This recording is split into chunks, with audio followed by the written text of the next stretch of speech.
Okay, దానియేలు గ్రంథం 2వ అధ్యాయము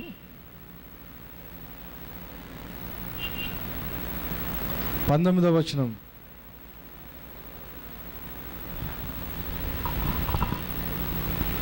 దానియేలు గ్రంథం 2వ అధ్యాయము 19వ వచనం.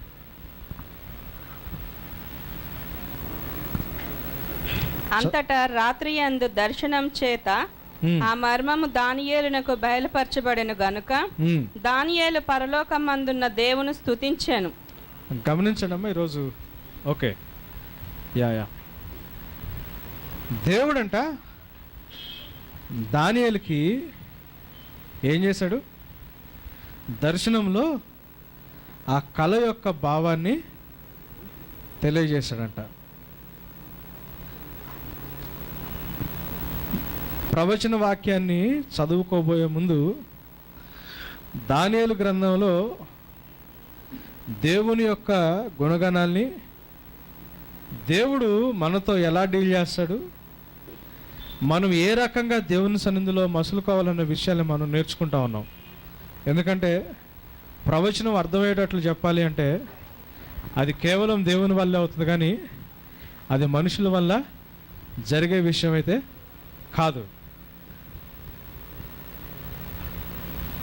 యెహోవా దేవునికి ఉన్న ఒక గొప్ప లక్షణం ఏంటి అంటే, దేవుడు సజీవుడు, ఆయన మాట్లాడతాడు. సజీవుడు నీకు నాకు తన మార్గాల్ని తెలియపరుస్తాడు. కీర్తనల గ్రంథం 32 అధ్యాయం 8వ వచనంలో దేవుడు ఏమన్నాడంటే, నువ్వు వెళ్ళవలసిన మార్గాన్ని నేను నీకు తెలియజేస్తానన్నాడు. నీ మీద నా కన్నుదృష్టి ఉంచి నీకు నేను ఆలోచన కలుగు చేస్తాను అన్నాడు. నేను నిన్ను సృష్టించాను కాబట్టి నేను ఎలా రాసి పెడితే నువ్వు అలా చెయ్యాలి అనేది దేవుని యొక్క ఉద్దేశం కాదు. మన జీవితాన్ని మనం జీవించడానికి దేవుడు మనకి ఫ్రీడమ్ ఇస్తాడు.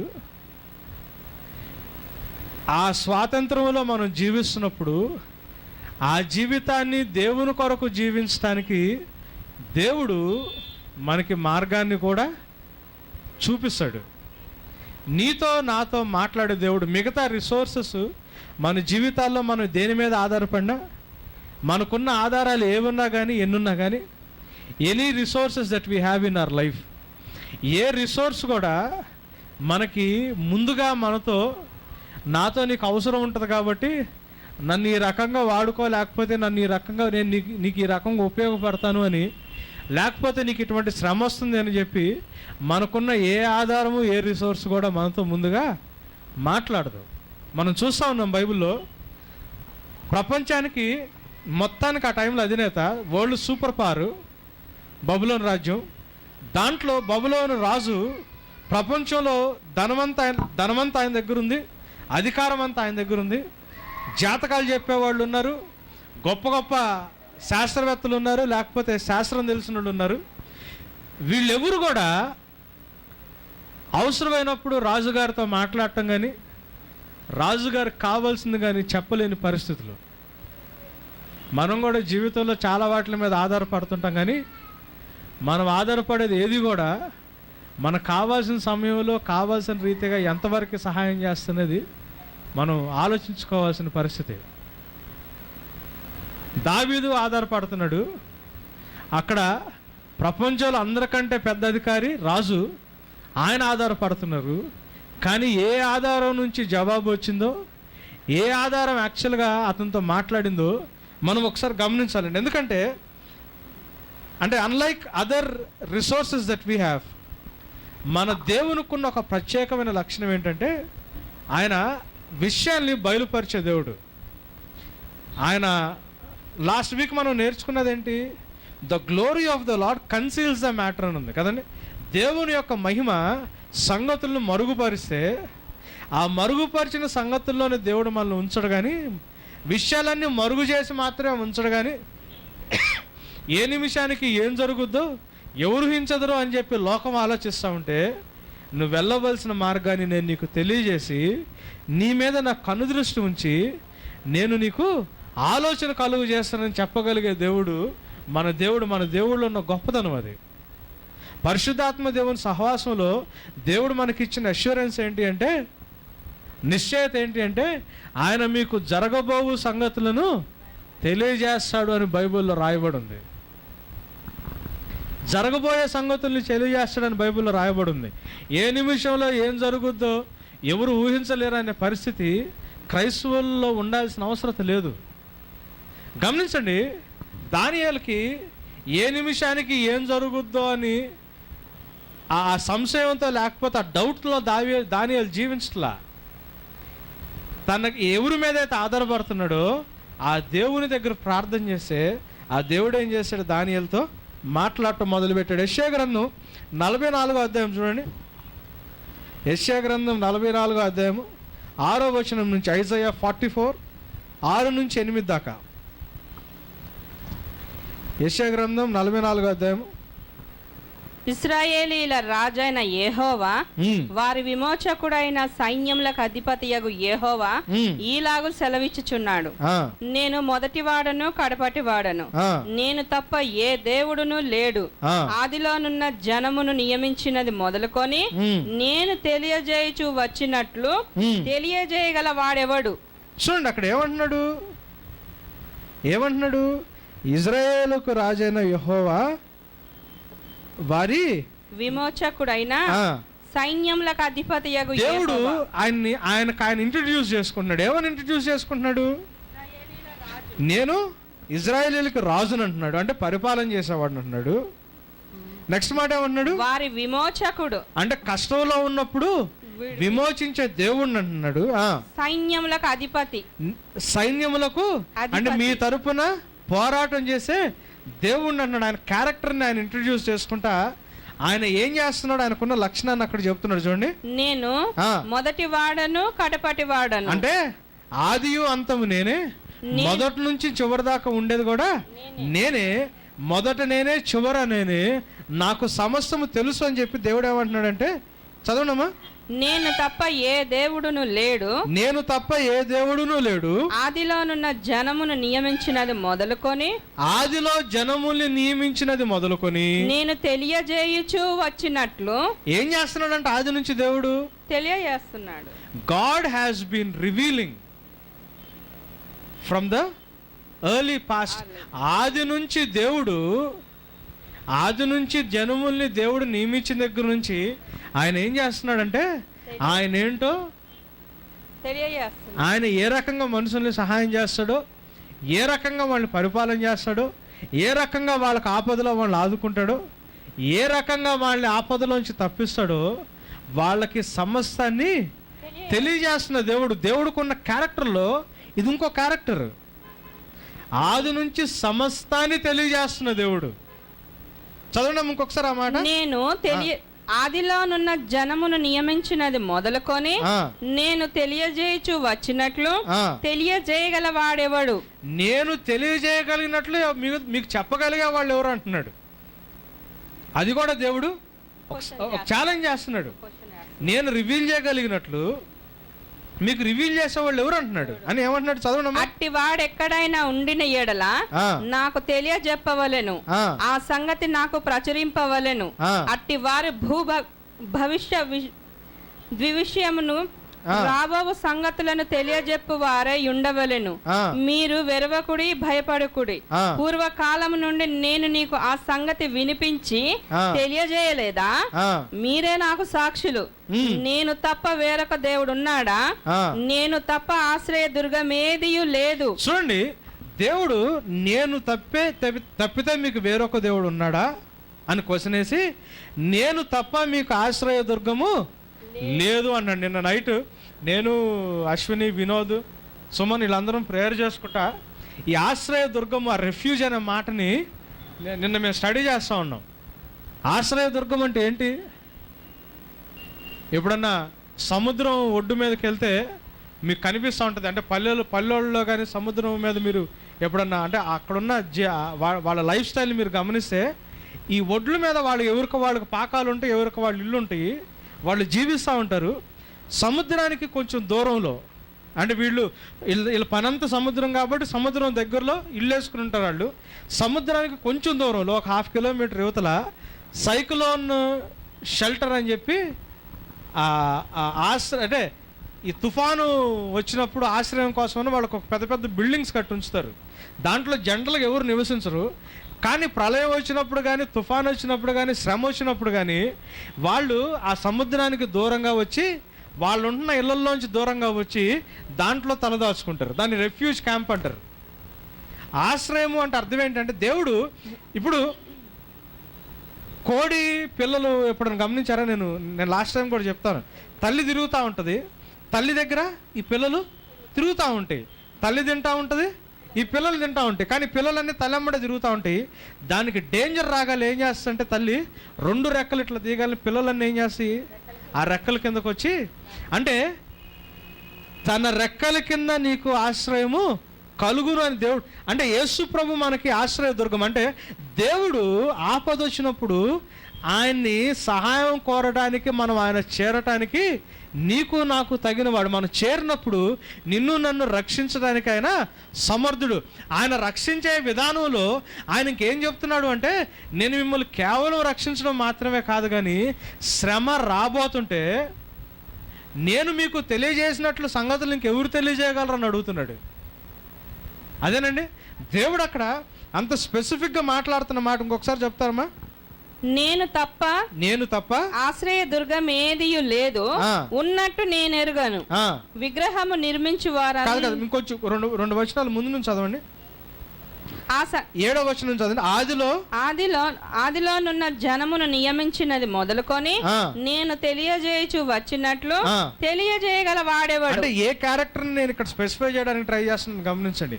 నేను మీకు తెలియజేస్తున్నట్టు మీకు తెలియజేయగలిగే వాళ్ళు ఎవరు అంటున్నాడు. అని ఏమంటున్నాడు నెక్స్ట్? అట్టివాడు ఎక్కడైనా ఉండిన ఎడల, అట్టివారు ఎక్కడైనా ఉండిన ఎడల నాకు తెలియజెప్పవలెను. నేను మీకు విషయాలు చెప్పగలిగేటట్లు, నేను మీకు సంగతుల్ని తెలియజేసేటట్టు మీకు ఇంకెవరైనా తెలియజేయగలరేమో, అటువంటి వాళ్ళు ఎవరైనా ఉన్నారేమో మీరు నాకు చెప్పండి అని చెప్పి దేవుడు సవాల్ చేస్తున్నాడు. చదవండి. ఆ సంగతి నాకు ప్రచురింపవలెను, అట్టి వారు భవిష్యత్ విషయమును రాబోవు సంగతులను తెలియజెప్పు వారై ఉండవలెను. అంటే దేవుడే అంటే ఏమంటున్నాడు? ఆయన ఏం చెప్తానికి సిద్ధపడుతున్నాడు? నేను మీ భవిష్యాన్ని రాబో సంగతులు కూడా నేను మీకు చెప్పగలను. నేను మీకు చెప్పగలిగేటట్టు మీకు చెప్పగలిగే వాడు ఎవరున్నారు? నేను కాకుండా నీకు వేరే దేవుడు ఎవరున్నారు? నేను నీకు ఆశ్రయ దుర్గము.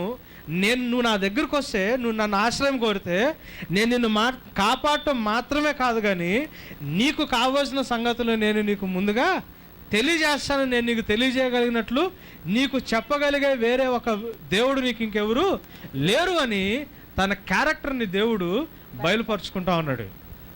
గమనించండి, దేవుడుకున్న లక్షణాలు ఇది ఒక లక్షణం. దేవుడు నీతో నాతో మాట్లాడతాడు. దేవుడు నీకు నాకు సంగతుల్ని తెలియజేస్తాడు. నీకు నాకు ఆపద రాకపోతుంటే దేవుడు ఆపద వచ్చేదాకా వెయిట్ చేసి మనం ఆపదలో పడి దెబ్బ తగిలిన తర్వాత అరవడానికి, అరిచిన తర్వాత కాపాడే దేవుడు కాదు. ఆపద రాకముందే నిన్ను నన్ను హెచ్చరించగలిగే దేవుడు. ఆపద రాకముందే దేవుని యొక్క క్యారెక్టర్ అది. ఆమోస్ గ్రంథం చూడండి. 3వ అధ్యాయంలోకి వెళ్ళండి. 7వ వచనం చదవండి.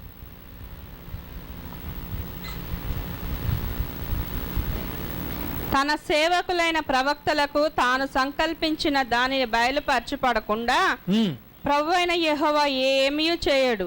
గమనించండి, దేవుడంట అన్ని బయలుపరుస్తాడు, కానీ ఎవరికి బయలుపరుస్తాడు ఇక్కడ రాయబడి ఉంది. ఏమని రాయబడి ఉంది? ఎవరెవరికి బయలుపరుస్తాడంట? తన సేవకులైన ప్రవక్తలకు.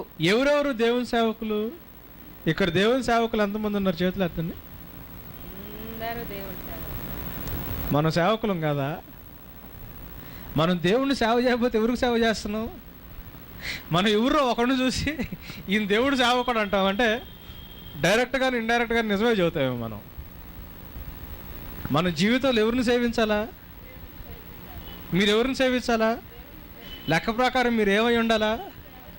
దేవుని సేవకులై ఉండాలా? నేను దేవుని సేవకుని కాదండి, మరి ఎవరిని సేవిస్తున్నట్టు? నీవు సేవించేవాడు నీకేమవుతాడు? యజమాని అవుతాడు, మాస్టర్ అవుతాడు. మనకు మాస్టర్ ఎవరు? దేవుడు. మనం ఎవరిని సేవించాలా? నిజంగా నువ్వు దేవుడిని సేవిస్తే దేవుడు అంటున్నాడు, ఏమన్నాడు చూడండి అక్కడ ఆమోస్ గ్రంథం 3:7 తన సేవకులైన ప్రవక్తలకు తాను సంకల్పించిన దానిని దేవుడు అంటే ఆయన సంకల్పించిన దాన్ని బయలుపరచకుండా ప్రభువైన యెహోవా ఏమీయూ చేయడు. ఆయన సేవకులకు బయలుపరచకుండా అంటే పూర్వకాలంలో ఎక్కడో ఒక చోట దేవుని సేవకుడు ఉండేవాడు, ఎక్కడో ఒక చోట ప్రవక్తలు ఉండేవాళ్ళు. కానీ ప్రకటన గ్రంథం 1:6 ప్రకారం, 5:10 ప్రకారం ఆయన రక్తం చేత కడగబడిన కొనబడిన ప్రతి ఒక్కళ్ళు యాజకులే. సో దేవుడు ఆయన సంకల్పించింది చెయ్యాలనుకున్నప్పుడు ఆయన సేవకులకు తెలియకుండా చెప్పకుండా దేవుడు ఏది చేయడు.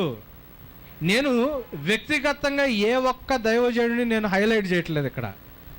ఎవరెవరైతే దేవుణ్ణి సేవిస్తారో అంటే మనం ఎవరో ఒక సేవకుడి దగ్గరికి వెళ్ళి ప్రార్థన చేయించుకుని అడగాల్సిన పని లేదు. నిజంగా దేవుణ్ణి సేవిస్తే దేవుడు నీకు నాకు ఏం చేస్తాడు? సంగతుల్ని బయలుపరుస్తాడు, దేవుడు తెలియజేస్తాడు. మొదటి వచనం చదవండి, 3వ అధ్యాయమే. ఐగుప్తు దేశము నుండి యెహోవా రప్పించిన ఇజ్రాయేలీలారా, మిమ్మును గూర్చి ఆయన రప్పించిన కుటుంబం వారి అందరిని గూర్చి ఆయన సెలవిచ్చిన మాట ఆలకించుడి. చూడండి, ఐగుప్తులోంచి రప్పించిన ఇజ్రాయేలారా అన్నారు. ఐగుప్తు అంటే లోకం అనుకోండి, ఇజ్రాయేలీలు అంటే విశ్వాసులు అనుకోండి. సో లోకంలోంచి బయటకు తీసుకొచ్చిన విశ్వాసులతో దేవుడు ఏమంటున్నాడు? మిమ్మల్ని గూర్చి ఆయన రప్పించిన కుటుంబం వారి అందరిని గూర్చి ఆయన సెలవిచ్చిన మాట ఆలకించుడి. ఏమని సెలవిస్తున్నాడు చూడండి దేవుడు? భూమి మీద సకల వంశములలోను మిమ్మును మాత్రమే నేను ఎరిగి ఉన్నాను. ఏమంటున్నాడు? భూమి మీద అందరు మనుషుల్లో నేను మిమ్మును మాత్రమే ఎరిగి ఉన్నాను అంటున్నాడు.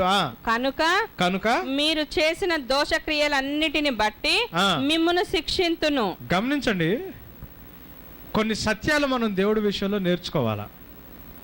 అంటే దేవుడు మనకి ప్రతి ఒక్కటి బయలుపరుస్తాడు అన్న విషయాన్ని నేర్చుకోబోయే ముందు దేవుడు ఇజ్రాయేలీలతో డీల్ చేసిన విధానాన్ని మనం జాగ్రత్తగా నేర్చుకోవాలి. ఎందుకంటే పూర్వకాలంలో జరిగినవన్నీ బైబిల్లో ఎందుకు రాయబడి ఉంది? మనం ఏమని నేర్చుకున్నాం? చివరి దినాల్లో ఉన్న మనకి బుద్ధి కలుగుటకు ఇవన్నీ బైబిల్లో రాయబడి ఉందని వాళ్ళను చూసి మనం నేర్చుకోవడానికి ఉదాహరణగా లేకపోతే ఒక ఎగ్జాంపుల్గా దేవుడు ఆ చరిత్రను మన కోసం రాశాడని చెప్పి మనం నేర్చుకుంటా ఉన్నాం. గమనించండి, దేవుడు ఇజ్రాయేలీలతో ఏమంటున్నాడంటే, నేను మిమ్మల్ని మాత్రమే ఎరిగాను భూజనుల మొత్తంలో, కాబట్టి తప్పైతే నేను మిమ్మల్ని శిక్షిస్తాను అంటున్నాడు. దేవుడికి ఉండే క్యారెక్టర్స్ ఇవి. దేవుళ్ళు వాళ్ళు బాగానే ఉన్నారు కదండి, నాకెందుకు వస్తుంది శ్రమ అంటే, దేవుడు ఎరిగిన కుటుంబం ఏది? బయట వాళ్ళదా మందా? మంది. ప్రేమించిన తండ్రి నిశ్చయంగా ఏం చేస్తాడు? శిక్షిస్తాడు. అది ప్రేమ, అవునా? శిక్ష ఎందుకు వస్తుంది మన జీవితం మీదకి? దేవుడు ప్రేమిస్తేనే వస్తుంది, ప్రేమ లేకపోతే శిక్ష రాదు. సో ఆ శిక్ష వచ్చినప్పుడు మనం ఏం చేయాలా? అది దేవుడు మనల్ని శిక్షిస్తున్నప్పుడు మనం దేవుడు మనల్ని ప్రేమిస్తున్నాడని, ఏ ఏరియాలో దేవుడు ఎందుకు శిక్షిస్తున్నాడని మనం కరెక్ట్ చేసుకుంటే దేవుడు ఆ శిక్షను తొలగించి నిన్ను నన్ను ప్రేమిస్తాడు. సో దేవుడు ఇజ్రాయేలీలతో ఒక తండ్రిలాగా మాట్లాడుతున్నాడు. నేను మిమ్మల్ని మాత్రమే ఎరిగాను కాబట్టి ఏమంటున్నాడు ఆయన? మీరు చేసిన దోషక్రియలన్నిటిని బట్టి మిమ్మల్ని శిక్షింతును. దోషము అంటే ఏంటి? దేవుడు ప్రభుత్వానికి వ్యతిరేకంగా అంటే దేవుని ఆజ్ఞకి వ్యతిరేకంగా చేసేది దోషం. దేవుని ఆజ్ఞని వ్యతిరేకంగా చేసేది దోషం. ట్రాన్స్గ్రెషన్ అంటే రెబిలియన్ అగెయిన్స్ట్ ద లా అని ట్రాన్స్గ్రెషన్ అంటారు ఇంగ్లీష్లో, తెలుగులో దోషం అంటారు. దోషం అంటే చట్టానికి వ్యతిరేకంగా చేసేది దోషం. మన మీద ప్రభుత్వం చేసేవాళ్ళు ఎవరు? నేను ఇజ్రాయేలీలకి రాజుని అన్నాడు. అంటే మన మీద ప్రభుత్వం చేసేవాళ్ళు ఎవరు? మన యజమాని ఎవరు? దేవుడు. సో ఆ రాజు గారికి ఒక చట్టం ఉంటుంది ఆ ప్రభుత్వంలో కదా. సో ఆ చట్టానికి వ్యతిరేకంగా మనం చేసేది దోషం. దేవుని చిత్తాన్ని మిస్ అయితే పాపం. ఆజ్ఞ అతిక్రమిస్తే పాపం అంటారు. అంటే ఆజ్ఞ అతిక్రమించడం వల్ల ఏం జరుగుద్ది? దేవుడు మన జీవితంలో చేయాలనుకున్నది దేవుని ఉద్దేశాన్ని మనం మిస్ అవుతాం, అది పాపం. కానీ దేవుని యొక్క చట్టాన్ని అతిక్రమిస్తే దోషం. దోషులు అంటే ఎవరంటే, హెల్మెట్ పెట్టుకోమని చెప్పి గవర్నమెంట్ రూల్ పెడితే నేను హెల్మెట్ లేకుండా వెళ్తే రోడ్డు మీదకి నేను ఏమవుతాను? దోషిని అవుతా. సో చట్టం అది, రూల్, దేవుని రూల్ ఉంటుంది. అవిశ్వాసులతో పొత్తు పెట్టుకోవద్దని దేవుడు ఆజ్ఞ ఇచ్చాడు. సో అవిశ్వాసులతో నేను పొత్తు పెట్టుకుంటే నేను ఏమవుతాను? దోషిని అవుతాను. సో దేవుడు ఏమంటున్నాడంటే, మీ దోషములను బట్టి ఏం చేస్తానంటున్నాడు? మిమ్మును శిక్షింతును.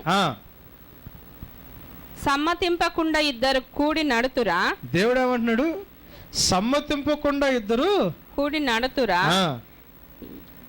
ఎరదొరకక సింహము అడవిలో గర్జించున, ఏమీ పట్టుకొనకుండానే కొదమ సింహము గుహలో నుండి బొబ్బ పెట్టున, భూమి మీద ఒకడును ఎరపెట్టకుండా పక్షి ఉరిలో చిక్కుపడున, ఏమీ పట్టుబడకుండా ఉరిపెట్టువాడు వదిలి లేచున, పట్టణమందు బాకానాదము వినబడగా జనులకు భయము పుట్టకుండున, యెహోవా చేయనిది పట్టణములో ఉపద్రవము కలుగునా.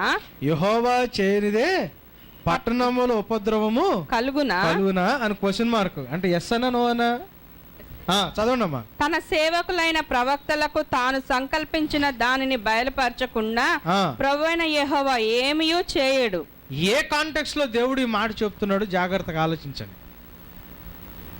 ఏ కాంటెక్స్ట్ లో దేవుడు తన సేవకులకి తన విషయాన్ని సంగతులు బయలుపరచకుండా ఆయన ఏ విషయం చేయడని ఎందుకు చెప్తున్నాడో ఆలోచించండి. దేవుడు ఏమంటున్నాడంటే 2వ వచనంలో, భూమి మీద సకల వంశములోను మిమ్మును మాత్రమే నేను ఎరిగి ఉన్నాను గనుక మీరు చేసిన దోషక్రియలన్నిటిని బట్టి మిమ్మల్ని నేను శిక్షిస్తున్నాను. మన జీవితంలో మేలు జరిగినా కానీ కీడు జరిగినా కానీ, మన జీవితంలో అంటే దేవుడు నమ్ముకున్న తర్వాత, దేవుని ప్రజలుగా మనం జీవిస్తున్న తర్వాత, నీ జీవితంలోకి నా జీవితంలోకి శ్రమ వచ్చినా ఇబ్బంది వచ్చినా దానికి ఒక నిర్దిష్టమైన ఒక స్పెసిఫిక్ రీజన్ ఉంటుంది, కారణం ఉంటుంది. దేవుడు ఆ కారణాన్ని అడ్రస్ చేస్తా ఈ మాట చెప్తున్నాడు. చూడండి, ద్వితీయోపదేశకాండం 7వ అధ్యాయంలో 6వ వచనం నుంచి 11వ వచనం దాకా చూడండి. ద్వితీయోపదేశకాండం 7వ అధ్యాయము 6 నుంచి 11 దాకా. నీవు నీ దేవుడైన యెహోవాకు ప్రతిష్ఠిత జనము. ఏమంటున్నాడు? నీ దేవుడైన యెహోవాకు ప్రతిష్ఠిత జనము. ఎవరెవరు? ఇజ్రాయేలీలు. అక్కడ 1 పేతురు 2వ అధ్యాయంలో ఏముంటుంది? మీరు ఏర్పాటు చేయబడిన రాజులైన యాజక సమూహము.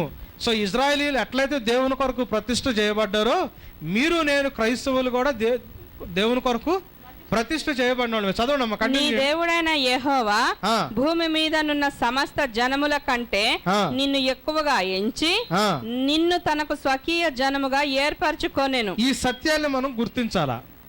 నీ దేవుడైన యెహోవా నువ్వు గొప్పడు కాబట్టి సెలెక్ట్ చేయట్లా, నేను గొప్పను కాబట్టి దేవుడు నన్ను సెలెక్ట్ చేయట్లా, నన్ను గొప్పగా ఎంచి సెలెక్ట్ చేశాడు.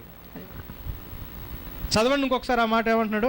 నీ దేవుడైన యెహోవా భూమి మీదనున్న సమస్త జనముల కంటే నిన్ను ఎక్కువగా ఎంచి నిన్ను తనకు స్వకీయ జనముగా మీరు నన్ను ఏర్పరచుకోలేదు కానీ, క్రైస్తవులు యేసుప్రభు చెప్పిన మాట ఏంటి? నేను మిమ్మల్ని ఏర్పరచుకుని నియమించాను, యోహాను 15:16లో.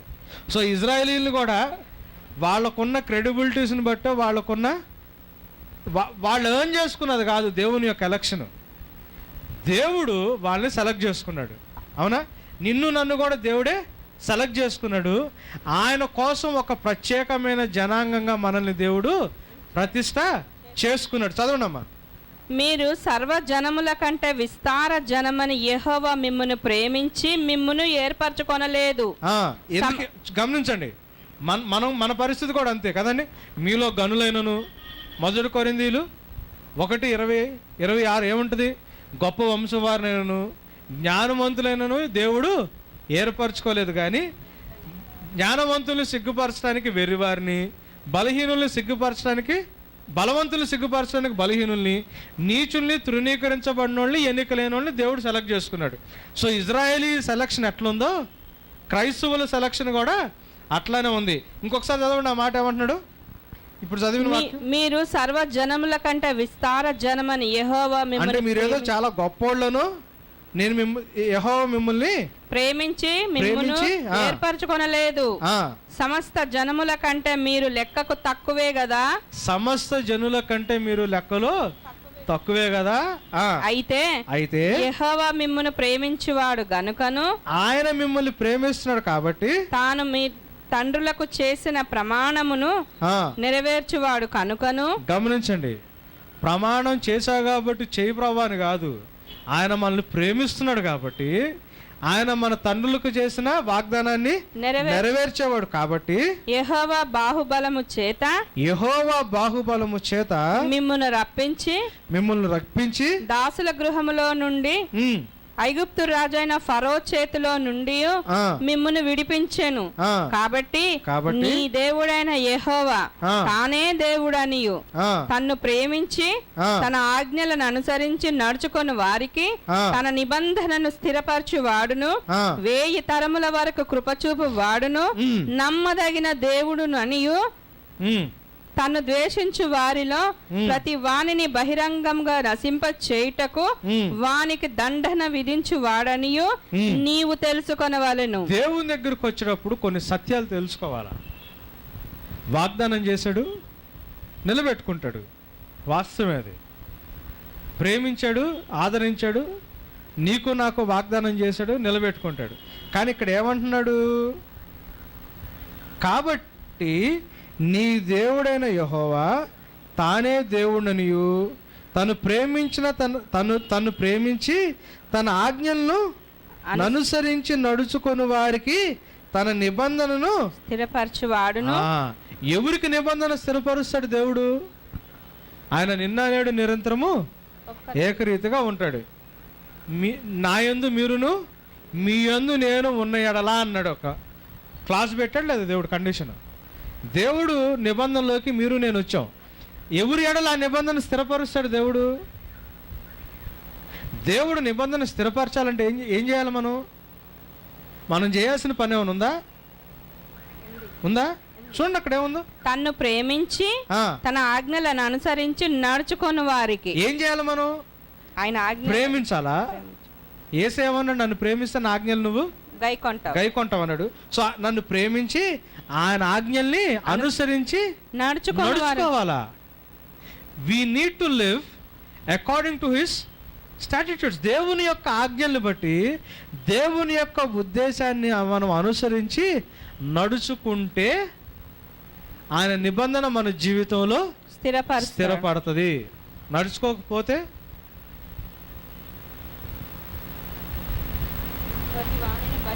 నడుచుకోకపోతే ప్రతి వాణిని బహిరంగంగా నశింపచేస్తారు. అలా ఎవరెవరైతే చేయరో వాళ్ళు ప్రతి వాడిని దేవుడు ఏం చేస్తాడంట? బహిరంగంగా నశింపచేయుటకు వానికి దండన విధించు వాడని. దేవుని యొక్క క్యారెక్టర్స్ ని మనం చాలా జాగ్రత్తగా గమనించాలా. అది పాత నిబంధన అండి, కొత్త నిబంధనలు ఇట్లా లేదు కదా. అంటే రోమీలు 10లో మనం ఏమి నేర్చుకున్నాము? సొంత కొమ్మనే ఎరగదీసి పక్కన పడేస్తే ఫలం రాలేదని, అడవి కొమ్మనే నిన్ను తీసుకొచ్చి ఆయన కొమ్మకి జతగడితే సొంత కొమ్మనే ఫలం రాలేదని నరికేసినప్పుడు దేవుడు నిన్ను నన్ను ఏం చేస్తాడో జాగ్రత్తగా గమనించుకోమని పౌలు గారు రోమీలకు రాసిన పత్రికలో 10వ అధ్యాయంలో మనం చూస్తూ ఉన్నాం. దేవుని యొక్క కనికరాన్ని మాత్రమే కాదు, దేవుని యొక్క కఠినత్వాన్ని కూడా మనం స్టడీ చేయాలని పౌలు భక్తుడు బైబిల్లో రాశాడా? అంటే అది పాత నిబంధన వరకైనా కొత్త నిబంధనకు కూడా ఇది వర్తిస్తుందా? అంటే ఇజ్రాయేలీలు ఎలా దేవుడు ట్రీట్ చేశాడో నిన్ను నన్ను కూడా అలానే ట్రీట్ చేస్తాడని బైబిల్లో ఉన్నట్టేగా. ద్రాక్షవల్లిని నేను, తీగలు మీరు ఫలించినా ఫలించకపోయినా, మీరు ఏం చేసినా ఏం చేయకపోయినా ఎప్పుడు నాతోనే ఉంచుకుంటానని దేవుడు ఏం చెప్పలేదుగా. ఫలించకపోతే నా తండ్రి వచ్చి ఆ కొమ్మను విరిచేసి తీసుకెళ్ళి అగ్నిలో పడేస్తాడని దేవుడు చెప్పాడుగా. సో ఇజ్రాయేలీలకు చేసిన నిబంధనలో మాత్రమే కాదు, నీకు నాకు చేసిన నూతన నిబంధనలో కూడా దేవుని యొక్క తత్వము, దేవుని యొక్క క్యారెక్టర్ మారలా ఎప్పటికీ. ఆయన నిన్న నేడు నిరంతరము ఏకరీతిగా ఉన్నాడు. నూతన నిబంధన చేశాడు కానీ దేవునిలో నూతనత్వం ఏమైనా వచ్చిందా? ఆయన మార్పు లేని దేవుడు. ఆయన ఏమంటున్నాడంటే, నేను నిన్ను ప్రేమించాను, నేను నిన్ను ఏర్పాటు చేసుకున్నా.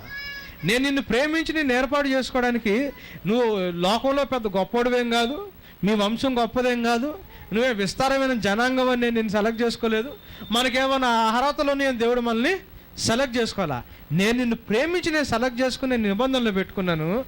నేను విధించిన ఆజ్ఞలు నువ్వు గైకొని ఆజ్ఞల ప్రకారం నువ్వు ఎప్పుడైతే జీవిస్తావో నీ నడకను బట్టి, నీ విధేయతను బట్టి, నీ జీవితాన్ని బట్టి నీ జీవితంలో నా నిబంధన నేను స్థిరపరుస్తాను అన్నానే కానీ దేవుడు ఇంకో రకంగా మనకు చెప్పలేదు. అబ్రహాంకు వాగ్దానం చేసావు ప్రభా, దావీదుకు వాగ్దానం చేసావు, వాగ్దానాన్ని నెరవేర్చమని దేవుడికి వాగ్దానాలను గుర్తు చేస్తాం, మనం ప్రార్థన చేస్తామే కానీ దేవుడు నీకు నాకు ఇచ్చిన ఆజ్ఞల్ని మనం గుర్తు చేసుకుని మనం విధేయత చూపించడానికి మనం ప్రయత్నం చేయం.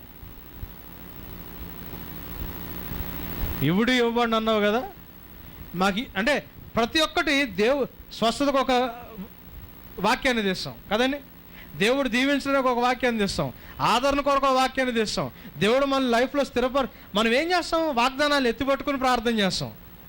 దేవుడికి ఏ వాగ్దానాలు గుర్తు చేసుకుని నిన్ను నన్ను దీవించాలో మన వాగ్దానాలు ఎత్తుపట్టుకుని దేవుడి దగ్గర ప్రార్థన చేస్తాం. కానీ దేవుడు ఏ పద్ధతిలో జీవిస్తే నేను నిబంధనలో స్థిరపరుస్తానన్నాడో ఆ పద్ధతి విషయంలో మనం గుర్తు చేసుకుని విధేయతలో జీవించడానికి జనరల్గా మనం ట్రై చేయం.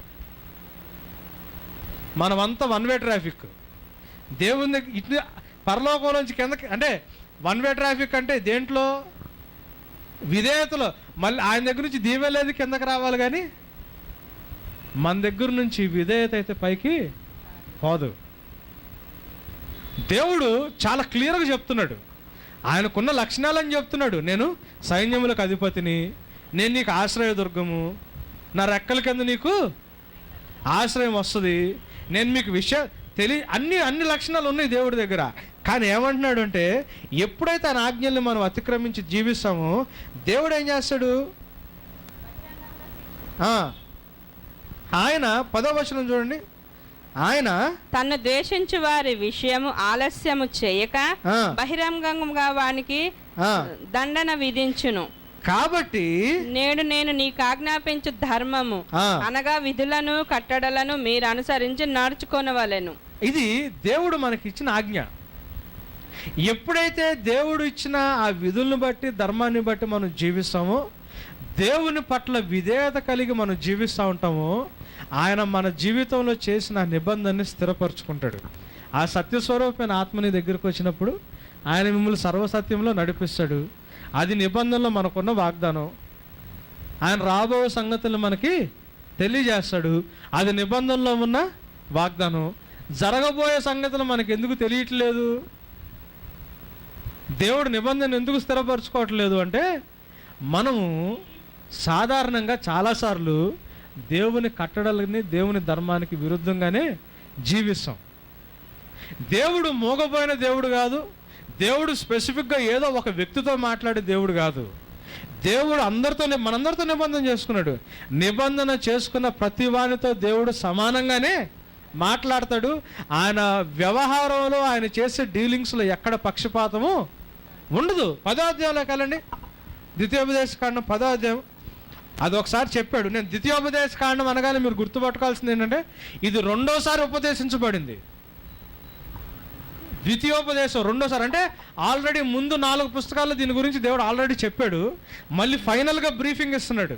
సో ద్వితీయోపదేశ కాండంలో ఉన్నది మొదటిసారి దేవుడు చెప్పింది కాదు, ఫైనల్గా దేవుడు చెప్తున్నది ఇజ్రాయేలీలకు. అంటే ఆల్రెడీ ముందే వాళ్ళకి ఈ విషయాలు దేవుడు చెప్పాడు. ఇది ఫైనల్ చెప్తున్న మాట. 10వ అధ్యాయం 15వ వచనం చూడండి.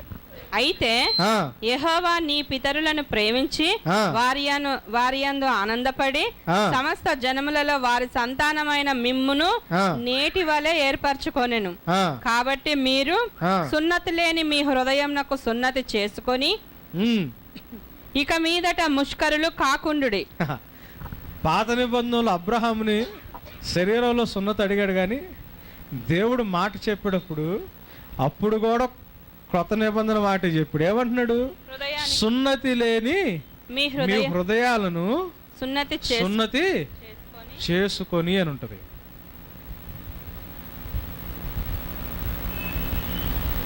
అంటే దేవుడు ఏం కోరుతున్నాడు?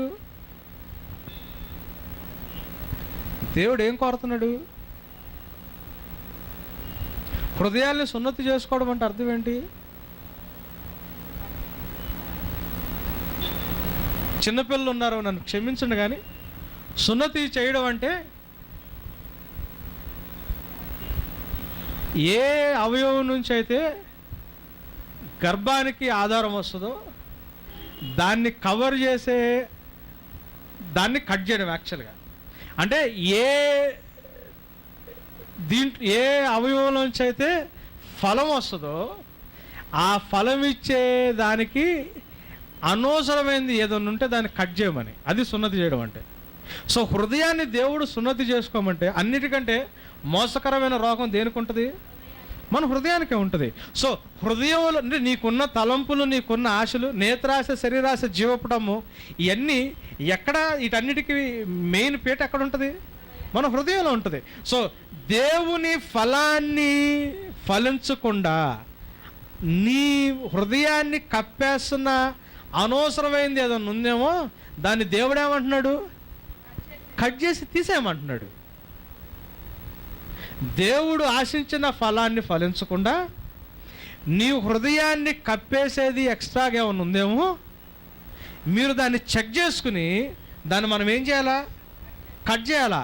అది మంచిదా చెడ్డదా, నా శరీరంలో భాగమా కాదా, ఇవన్నీ కాదు. ఒకవేళ దేవుడు ఆశిస్తున్న ఫలము రావడానికి అది మీ హృదయాన్ని కప్పేస్తుంటే, మీ చూపుని, మీ కోరికల్ని, లేకపోతే మీ ఆలోచనని అది ప్రభావితం చేస్తుంటే, అది నీ శరీరంలో భాగమైనా కానీ దాన్ని నువ్వేం చేయాలా? కట్ చేయాలన్నాడు. దేవుడు ఒక రకంగా ఇస్సాకును బలడిగి అబ్రహాము హృదయానికి సున్నతి చేశాడు. 100 సంవత్సరాలు వెయిట్ చేశాడు, ఆల్మోస్ట్ 100 ఏళ్ళు వెయిట్ చేశాడు. కొడుకు పుట్టాడు. ఏ తండ్రి ఏ కొడుకుని ప్రేమించడు? లేక పుట్టిన కొడుకు ప్రేమిస్తున్నాడు, వారసుడు ప్రేమిస్తున్నాడు. మేబీ ఆ కొడుకు మీద ఉన్న ప్రేమ అబ్రాహాం హృదయాన్ని కప్పేసిందేమో. దేవుడు ఏమంటున్నాడు తెలుసా? నీ హృదయాన్ని సున్నతి చేయమన్నాడు. అది నీ శరీరంలో భాగమే కావచ్చు, నువ్వు దాన్ని నా కోసం కట్ చేయగలవు అంటే అబ్రహాం ఏం చేశాడు? బలిపీఠం మీద పెట్టి కత్తెత్తాడు. అంటే నా హృదయానికి ఇష్టమైంది కావచ్చు, నా మనసుకు దగ్గరైంది కావచ్చు, అది నాలో భాగమే కావచ్చు, కానీ అది నువ్వు ఆశిస్తున్న ఫలం ఇవ్వకపోతే ప్రభువా, ఒకవేళ అదే నువ్వు ఆశిస్తుంటే నేను దాన్ని తీసేసుకోవడానికి నేను ఇష్టపడుతున్నాను అన్నాడు. ఆ అబ్రహాముతో దేవుడు నిబంధన చేశాడు. ఆ అబ్రహాము నిబంధనని దేవుడు నిలబెట్టాడు. ఇప్పటికీ నిబంధన నిలబడుతుందంటే విశ్వాసులకు తండ్రి అయిన అబ్రహాముకే కారణం. నీ జీవితంలో, నా జీవితంలో దేవుడు చేసిన నిబంధన నిలబడాలి అంటే మనం ఏం చేయాలా? మన హృదయాల్ని సున్నతి చేసుకోవాలా. ఒక నాకంటే ఎక్కువ తన తల్లిని కానీ తండ్రిని కానీ ప్రేమిస్తే నాకు పాత్రుడు కాదంటే అర్థం ఏంటి? కొడుకుని కానీ కూతుర్ని కానీ నాకంటే ఎక్కువ ప్రేమిస్తే నాకు పాత్రుడు కాదంటే అర్థం ఏంటి? లోక 14లో 26 అట్టుకుంటే ఏమంటాడు దేవుడు? నన్ను వెంబడించాలనుకుంటే నువ్వు నీ తల్లిదండ్రుల్ని, భార్యల్ని, పిల్లల్ని, అందరిని ద్వేషించి, నీ జీవితాన్ని సైతం ద్వేషించి తప్పితే నువ్వు నన్ను, నాకు శిష్యుడిగా నువ్వు ఉండలేమన్నాడు దేవుడు. అన్నాడా? అంటే అర్థం ఏంటి? నీ హృదయాన్ని సున్నతి చేయమని. నీ దేవుడు ఆశించిన ఫలం నీ జీవితంలో రాకుండా నీ హృదయాన్ని కప్పుతున్నదేంటి? దేవుడు మాట్లాడే దేవుడే, దేవుడు ఆదరించే దేవుడే. దానియేలులో ఈ సున్నతి చేయగలిగే లక్షణం ఉంది. మీరు గమనించండి. ఆయన జీవితాన్ని ప్రేమించలా, ఆయనకు వస్తున్న బెనిఫిట్స్ని ప్రేమించలా, రాజుగారు ఇస్తున్న ఇన్సెంటివ్స్ని ప్రేమించలా. ప్రతిదాన్ని ఏం చేస్తున్నాడు? ప్రతిదాన్ని నరికేస్తున్నాడు, ప్రతిదాన్ని కట్ చేస్తున్నాడు. దానియేలు ప్రార్థన చేస్తే జరగబోయే సంగతుల్ని దేవుడు ఏం చేశాడు? బయలుపరిచాడు.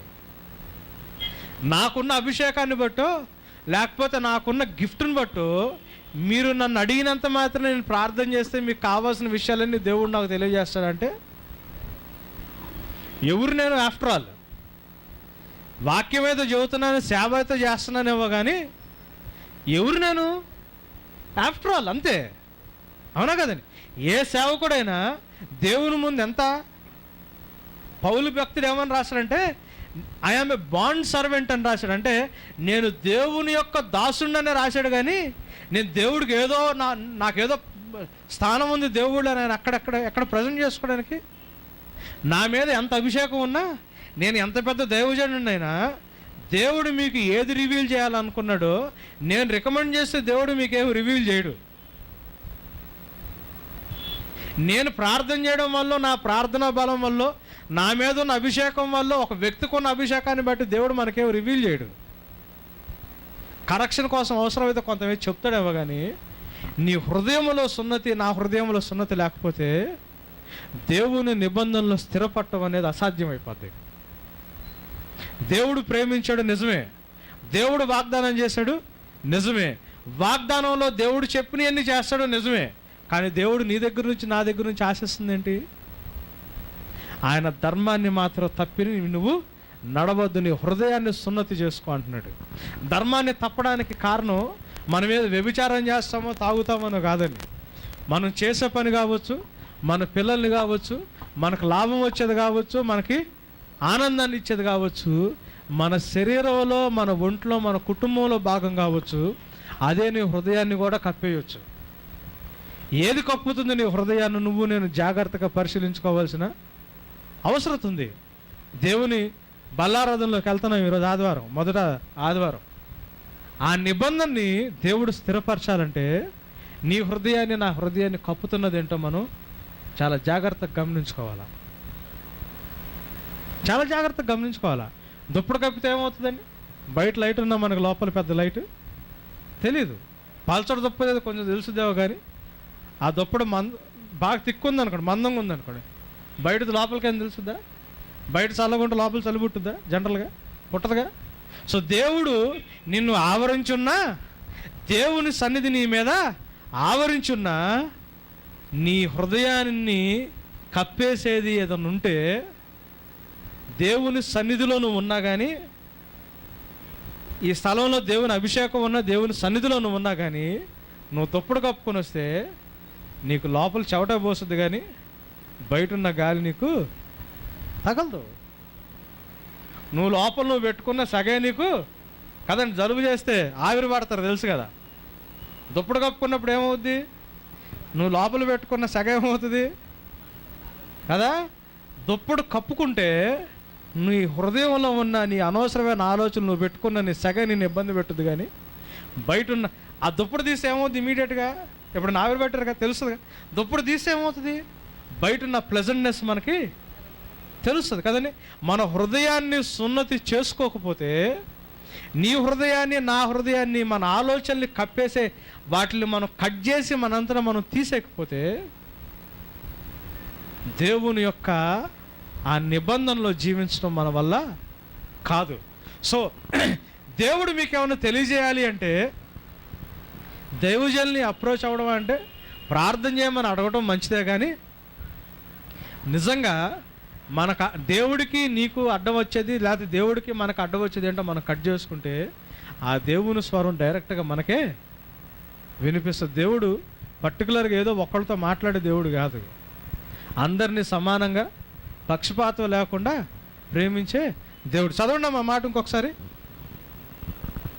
అయితే యెహోవా నీ పితరులను ప్రేమించి వారి యందు ఆనందపడి సమస్త జనములలో వారి సంతానమైన మిమ్మును నేటి వల్ల ఏర్పరచుకొనెను. కాబట్టి మీరు సున్నతి లేని మీ దేవుడు ఏర్పరచుకున్నాడు కాబట్టి సున్నతి లేని మీ హృదయంనకు సున్నతి చేసుకొని ఇక మీదట ముష్కరులు కాకుండుడి. ఏలయనగా నీ దేవుడైన యెహోవా పరమదేవుడును పరమ ప్రభువునై ఉన్నాడు. ఆయనే మహాదేవుడు, పరాక్రమవంతుడు, భయంకరుడైన దేవుడు. ఆయన నరుల ముఖమును లక్ష్య పెట్టని వాడు, లంచము పుచ్చుకొనని వాడు. ఆయన తల్లిదండ్రులు లేని వారికి. చాలా క్లియర్గా ఉంది చూడండి. ఎలాంటి దేవుడు అంట? మన దేవుడు వాగ్దానం చేసిన దేవుడు, ప్రేమిస్తున్నాడు కరెక్టే, కృప చూపిస్తాడు కరెక్టే. ఆయన మిమ్మల్ని ప్రేమిస్తున్నాడు కాబట్టి మీ హృదయాల్ని సున్నతి చేసుకోండి. ఎందుకంటే ఆయనలో ఉన్న ప్రేమని, ఆయనకున్న కనికరాన్ని, ఆయన చూపించే కృపను మాత్రమే మీరు చూసి వదిలేబాకండి. నెక్స్ట్ మాట ఏమంటున్నాడు? పరమ దేవుడును పరమ ప్రభువునై ఉన్నాడు. ఆయన ఎవరంట? పరమదేవుడు. అంటే 15వ వచనంలో ప్రేమ గురించి మాట్లాడాడు. 17వ వచనంలో ఏమంటున్నాడు? ఆయన పరమదేవుడును పరమ ప్రభువునై ఉన్నాడు, ఆయనే మహాదేవుడు, పరాక్రమవంతుడు. అంటే దేన్నైనా జయించగల శక్తి గలవాడు, భయంకరుడు. ఆయన నరుల ముఖమును లక్ష్య పెట్టని వాడు. నరుల మొహాన్ని లక్ష్య పెట్టడు, లంచం తీసుకోడు. సో నువ్వు ఎవరిని రికమెండ్ చేసినా దేవుడి దగ్గర లక్ష్య పెట్టాడు. ఏ దైవజనుడి మాట దేవుడు లక్ష్య పెట్టడు. ఆయన లంచం తీసుకునేవాడు కాదు. నా పాటికి నేను ఉంటున్నాను అనుకోండి. సపోజ్ సుశీల్ యొక్క ఇంటర్నేషనల్ భయంకరమైన వరాలు 9 వరాలు పనిచేస్తున్న దైవజనుడు అనుకోండి. నన్ను నేను సెట్ చేసుకోకుండా సుశీల్ దగ్గర చెయ్యేసి కాలేసి సుశీల్ నా మీద కూర్చుని ప్రార్థన చేసినా కానీ రికమెండేషన్ అవ్వదు దేవుడి దగ్గర. ఒకవేళ ఆయన ప్రార్థన చేస్తే నన్ను నేను సరి చేసుకోవడానికి దేవుడు నాకు కొంచెం అవకాశం ఏమైనా ఇవ్వగలడేవో కానీ,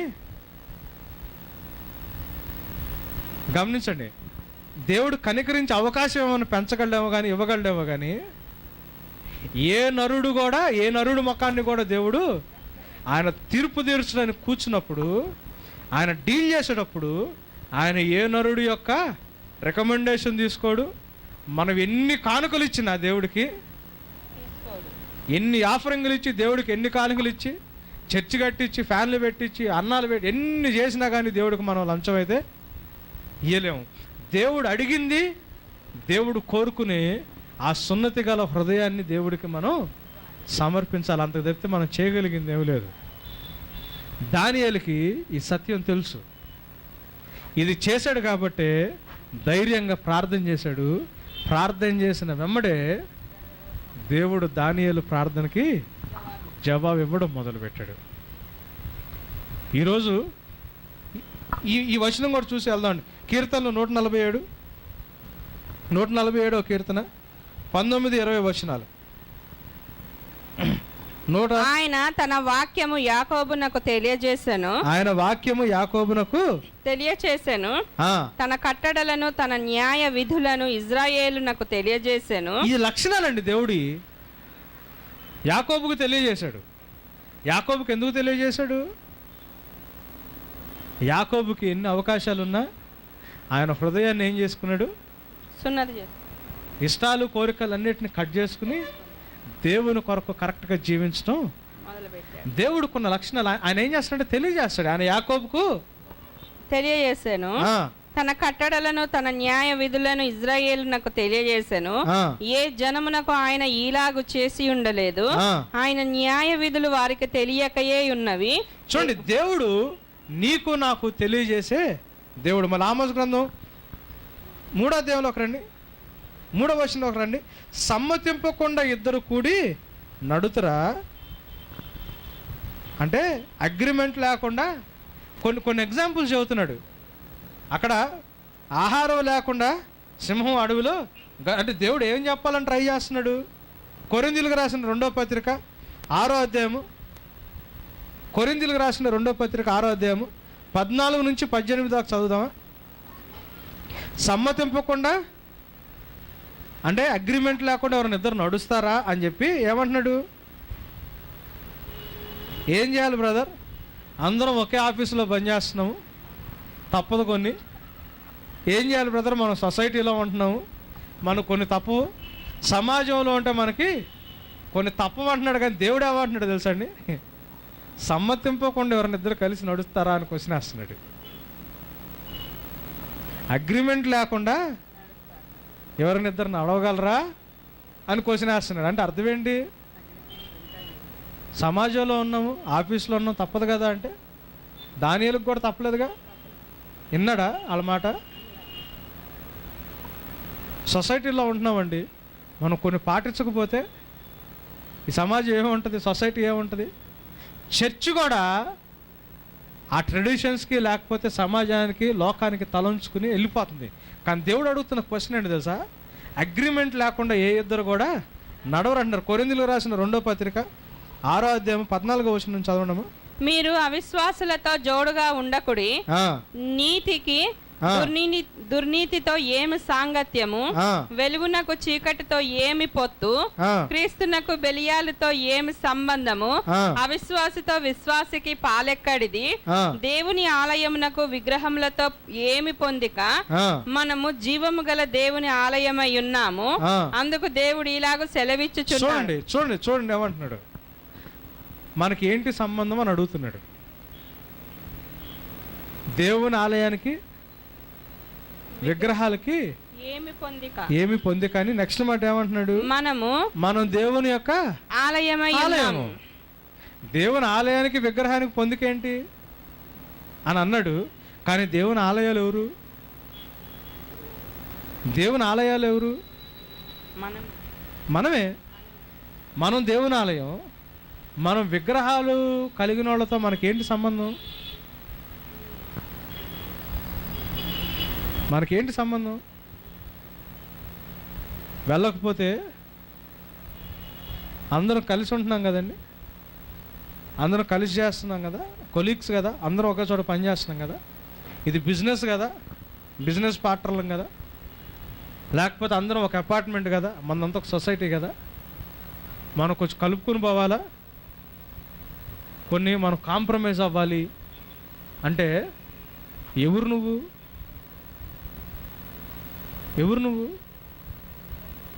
మీరు ఇక్కడ ఆరాధన చేసుకోండి, మీ ఆరాధన మేము డిస్టర్బ్ చేయం, కానీ పక్కన వచ్చిందా బొమ్మ పెట్టి మేము విగ్రహానికి పూజ చేసుకుంటా ఉంటామంటే ఒప్పుకుంటాం మనం? ఎందుకు ఒప్పుకోం? ఇది నిజమైన ఆలయం అదే ఉంది కాదు, ఇది నిజమైన ఆలయం కాదు. నిజమైన ఆలయం ఏంటి? మనము నిజమైన ఆలయంలో కాకుండానే దాన్ని ఒప్పుకోకపోతే, దేవుని ఆలయంగా మనం లోకంలో ఉన్నప్పుడు విగ్రహాలతో విగ్రహారాధికులతో పొత్తేంటి? అవిశ్వాసులతో పొత్తేంటంటే కేవలం అవిశ్వాసులతో వాళ్ళని మాత్రం పెళ్లి మాత్రమే చేసుకోమని కదా దేవుడు, చేసుకోవద్దని కదా దేవుడు చెప్పింది. దాన్ని కేవలం పెళ్లికి మాత్రమే తీసుకెళ్ళి పెట్టారు. అవిశ్వాసులు చేసే కార్యక్రమాల్లో దేంట్లో కూడా నువ్వు తప్పదు ప్రభువా అంటే, మనం తప్పదు అని చెప్పి మనం కాంప్రమైజ్ చేసుకుని వెళ్ళిపోతాము. మనతో దేవుడు ఆయన నిబంధనని విషయంలో కొన్నిసార్లు సైలెంట్గా ఉంటాడు. ఇది తప్పు అని చెప్పి కాంప్రమైజ్ కాకుండా నిలబడతారు. వాళ్ళతో దేవుడు ముందుగానే ఏం చేస్తాడు? విషయాల్ని బయలుపరుస్తాడు.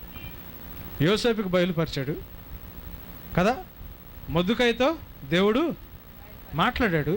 మొర్దెకైకి ఉన్న లక్షణం ఏంటి? మొర్దెకై మీద ఇచ్చిన కంప్లైంట్ ఏంటి? వాడికి చాలా గర్వం. మిగతా వాళ్ళందరూ నువ్వు వస్తుంటే, నేను వెళ్తుంటే తలకాయ ఉంచుతున్నారు, కానీ నేను వస్తే మాత్రం నాకు వంగి నమస్కారం చేయట్లేదు. ఏంటంటే వాళ్ళు దేవుడికి తప్పితే ఇంకెవడికి చేయడంట. ఈ యూదులు అందరూ ఎట్లాంటి వాళ్ళు అని చెప్పి ముందు ఏ విషయంలో కాంప్రమైజ్ కావాలి మొర్దెకై. అవునా కదండి? మీరు బైబిల్లో గమనించండి, దేవుడు చాలామందికి చాలా విషయాలు ముందుగా తెలియజేశాడు. వాళ్ళందరికీ ఉండే కామన్ క్యారెక్టర్ ఏంటి తెలుసా? వాళ్ళ జీవితంలో అన్కాంప్రమైజ్డ్గా దేవుడి కోసం జీవించిన వాళ్ళు, అన్కాంప్రమైజ్డ్గా దేవుడి కోసం జీవించిన వాళ్ళు. చివరి దినాల్లో దేవుడు నీతో నాతో ఎందుకు మాట్లాడట్లేదు? జరగబోయే సంగతులు దేవుడు నీకు నాకు ఎందుకు తెలియజేయట్లేదు? పరిశుద్ధాత్మ దేవుని సహవాసం ఉన్నప్పుడు దేవుడు నిబంధనలో మనం చేసిన వాగ్దానం ఏమవుతుంది? ఎందుకు మనకు తెలియట్లేదు జరగబోయే పరిస్థితులు? దేవుడు నిన్ను నన్ను జాగ్రత్తగా ఉండమని ఎందుకు మాట్లాడలేకపోతున్నాడు? ఆయన ధర్మాన్ని ఉల్లంఘించి జీవిస్తే దేవుడు నిబంధనని నిలబెట్టుకోవాల్సిన అవసరత దేవుడికైతే లేదు. ఎప్పుడైతే విధేయత మనం జీవిస్తామో ఆయన నిబంధన ఆయన ఖచ్చితంగా మన జీవితంలో నిలబెట్టుకుంటాడు. దేవునితో మన స్టాండ్ ఎట్లుందో ఆలోచించండి. సొసైటీ కదా, సమాజం కదా, ఉద్యోగం కదా, బిజినెస్ కదా. దేవుడు ఏమంటున్నాడంటే, అగ్రిమెంట్ లేకుండా ఏ ఇద్దరు కలిసి నడుస్తారా? అవసరాన్ని బట్టి కాదు నడిచేది. నువ్వు కలిసి నడుస్తున్నావు అంటే అవసరత కాదు, నీ అవసరతను తీర్చడానికి నేను ఉన్నాను. కలిసి నడుస్తున్నావు అంటే నీకు తెలియక కాదు, నేను చెప్పినట్లు నీకు ఎవరు విషయాల్ని చెప్పరు. కలిసి నడుస్తున్నావంటే నీకు భయం ఉండో ఆశ్రయం లేక కాదు. నాలాంటి ఆశ్రయ దుర్గం ఇంకొకడు నీకు లేడు. నువ్వు కలిసి నడుస్తున్నావంటే దానికి ఒక్కటే రీజను, నువ్వు వాళ్ళతో అగ్రిమెంట్లో ఉన్నావని. మనలాగా దేవుడు స్వస్థపరిచినట్టు ఎవరు స్వస్థపరచలేరు. దేవుడు మనకు విషయాలు తెలియజేసినట్లు ఎవరు తెలియజేయలేరు. దేవుడు మనల్ని కాపాడగలిగినట్లు ఎవరు కాపాడలేడు. మన తల వెంట్రుకల్ని కూడా లెక్కబెట్టిన దేవుడు.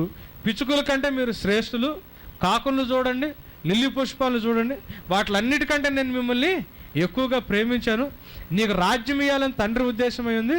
నేను మీకు దేవుడు వాగ్దానం చేసిన దేవుడు, నిలబెట్టుకునే దేవుడు. ప్రొటెక్షన్ కావాలన్నా మనకు దేవుడిలాగా ప్రొటెక్ట్ చేయగలిగాడు ఎవరు లేరు. స్వస్థపరచాలన్నా దేవుడిలాగా స్వస్థపరిచే వాళ్ళు ఎవరు లేరు. సహాయం చేయాలన్నా దేవుడిలాగా సహాయం చేయగలిగే వాళ్ళు ఎవరు లేరు.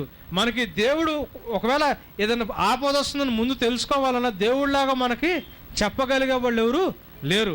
ప్రాణం పెట్టే దగ్గర కూడా దేవుడిలాగా ప్రాణం పెట్టగలిగే వాళ్ళు ఎవరు లేరు. ప్రేమించే విషయంలో దేవుడిలాగా ప్రేమించే వాళ్ళు ఎవరు లేరు.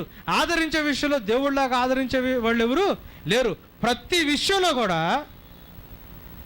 దేవుడు మనం చేసే అంతగా ఎవరు చేయరని మనకి తెలుసు. తెలిసి మళ్ళీ మనం వాళ్ళతో ఎందుకు నడుస్తాము అంటే అవసరత కాదు, అది అగ్రిమెంట్. మనం అంగీకరిస్తున్నాం వాళ్ళకి కొన్ని, అంగీకరిస్తున్నాం మనం వాళ్ళకి కొన్ని, మనకిష్టం కొన్ని. మనం దేవుడికి భయపడక దేనికో భయపడుతున్నాము. అగ్రిమెంట్లోకి వెళ్తున్నాం కాబట్టి మనం అంగీకరిస్తాం. దేవుడు ఏమంటాడంటే అంగీకారం లేకుండా ఏ ఇద్దరు అయినా నడుస్తారని చెబుతా, ఆయన లక్షణాలని చెబుతా. దేవుడు ఆయన చేసేది ఏది కూడా తన సేవకులకి చెప్పకుండా ఆయన ఏది చేయడు. సొదొమ గుమరాని నాశనం చేయడానికి వెళ్తున్నాడు. సొదొమ గుమరాల్లో అబ్రహాము ప్రేమించిన లోతున్నాడు. అబ్రహాం దగ్గరికి వచ్చి దేవుడు ఏం చేశాడు, నా స్నేహితుడైన అబ్రహాంకి నేను చెప్పకుండా ఉండేనని చెప్పి అబ్రహాంకి ఏం చేశాడు, ఆ విషయాన్ని చెప్పాడు. గమనించండి, అబ్రహాంకి ఏం చేశాడు, ఆ విషయాన్ని చెప్పేశాడు. అవునా? లోతు పాపంలో జీవిస్తుండొచ్చేమో, లేదా లోతు నీతిమంతుడే, లోతు కుటుంబం పాపంలో జీవించొచ్చేమో. కానీ అబ్రహాం ప్రేమించే కుటుంబం అక్కడ ఉంది కాబట్టి వాళ్ళ మీద ఉపద్రవం రాబోయే ముందు దేవుడు అబ్రహాంకి ఏం చేశాడు, తెలియజేశాడు. అంతగా చుట్టాల్లో వాళ్ళు నాశనం అయిపోతుంటేనే చెప్పడానికి వచ్చిన దేవుడు, నీకు నాకు ఆపదొస్తే దేవుడు నీతో నాతో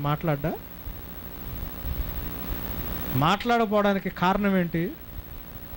సున్నతి లేని పరిస్థితి అయినా అయి ఉండాలా, లేకపోతే లోకంతో మనం ఎక్కడో సహవాసమైనా చేస్తుండాలా. దేవుడు నిశ్చయంగా నీతో నాతో మాట్లాడే దేవుడు, ఆయన నిబంధనని స్థిరపరచుకునే దేవుడు. కళ్ళు మూసుకుందామండి, కళ్ళు మూసుకుందామా?